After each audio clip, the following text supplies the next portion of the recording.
9, 8, 7, 6, 5, 4, 3, 2, 1.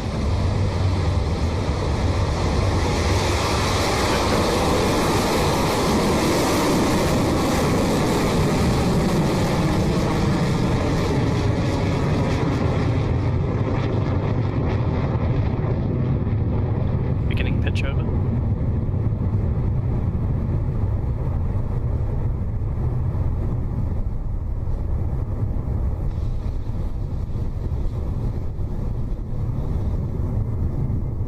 Stage 1 propulsion. And with that, we have liftoff from Launch Complex 1 of our 48th Electron mission. Ready Aim PREFIRE is in the air and on its way to space with its NASA payload.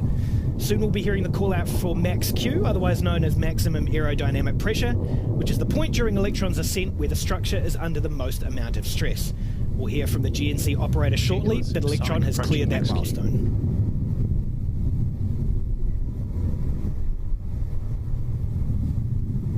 High voltage battery discharge is nominal.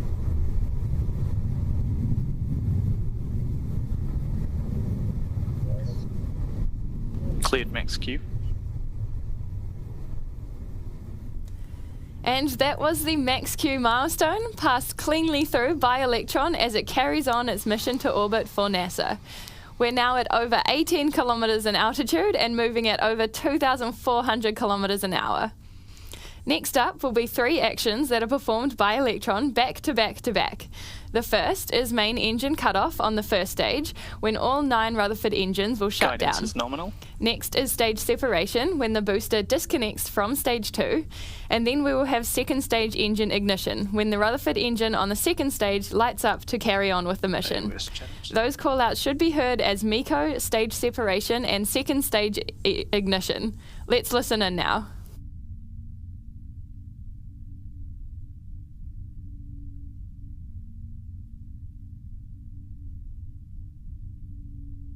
Stage 1, propulsion holding nominal. Stand by for MECO in 30 seconds.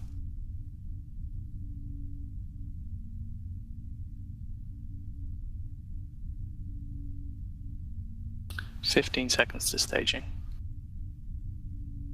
Entered burnout detect mode.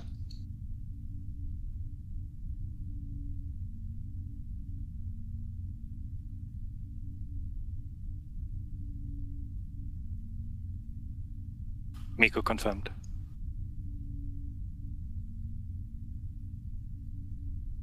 Stage separation successful. Stage 2 ignition confirmed.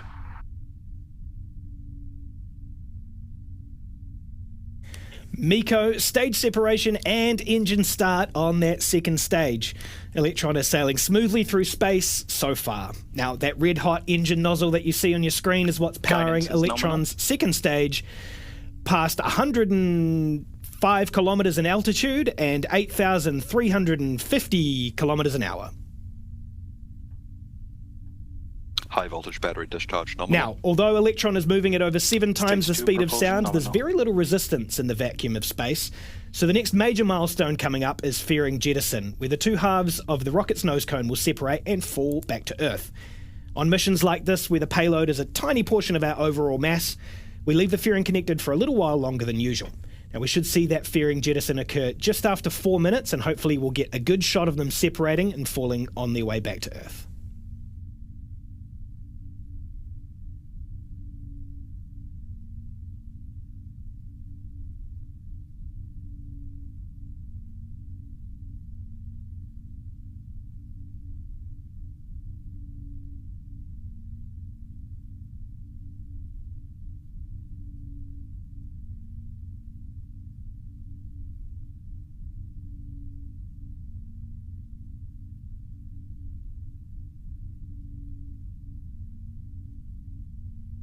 Fairing jettison succeeded.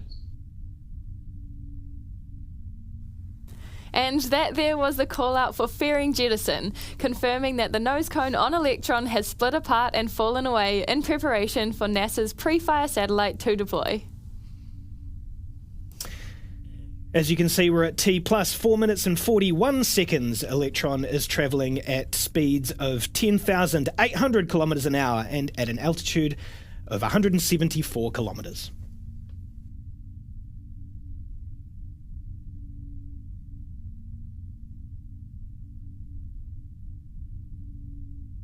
Stage 2 propulsion nominal.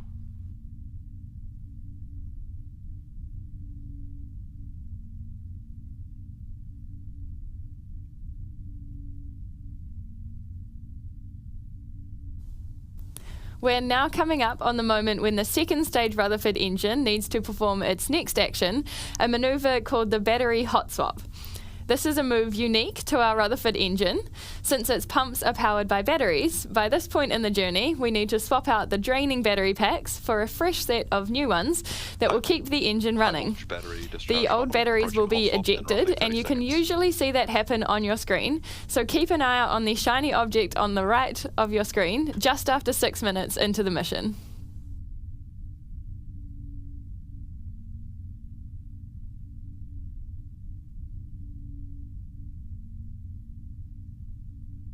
Throttling down.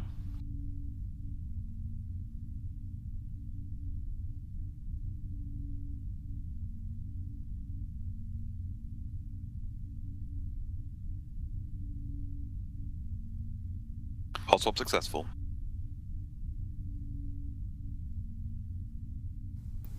Another milestone down, that was battery hot swap for the second stage Rutherford engine. All is continuing nominally for Electron, its engine and the mission as we carry on past 210 kilometres in altitude at more than 15,000 kilometres an hour. The next actions for the second stage will then be some of its last, including shutting down the Rutherford engine for SECO before separating the kick stage and NASA's PREFIRE satellite. Those milestones will happen back to back just after 9 minutes into the mission.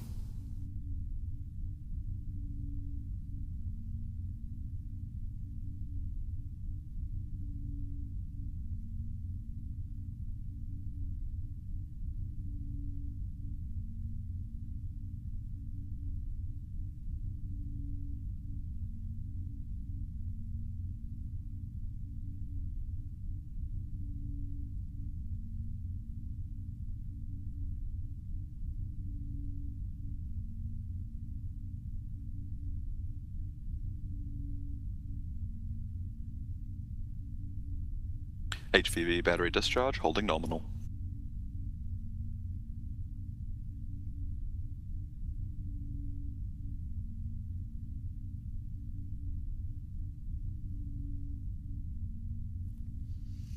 T plus 7 minutes 46 seconds into this mission. The engine that you see on your screen is Electron's Rutherford engine. Now, as Kim mentioned before, the sea level version of that engine is capable of 5,600 pounds of thrust, and the vacuum version you see on your screen now is capable of 5,800 pounds of thrust. Now, Electron's total at liftoff is about 50,600 pounds, and compare that to a single Archimedes engine for our upcoming neutron rocket. The single Archimedes is capable of 165,000 pounds of thrust, which is the equivalent of 3 entire Electron rockets or 27 Rutherford engines on their own.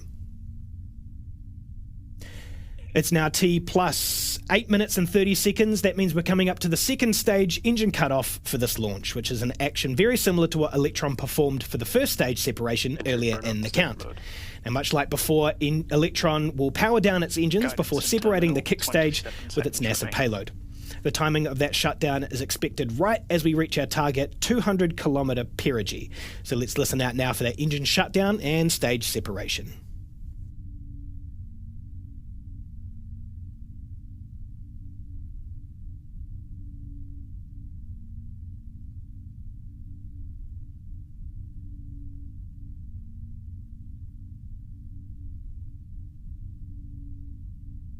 SECO confirmed. Stage 3 separation confirmed. Nominal transfer orbit achieved. And just like that, 9.5 minutes after lifting off, we are in space. The second stage engine has now shut down, and the kick stage has separated, ready to perform its own specific maneuvers to place NASA's payload into its target low Earth orbit for the PREFIRE mission. We have a while to go until the kick stage completes its first half lap of Earth. It's at that point, when we're on the opposite side of the sphere to where we are now, that the kick stage will fire up its Curie engine to circularise its orbit ahead of release of the PREFIRE satellites out into space.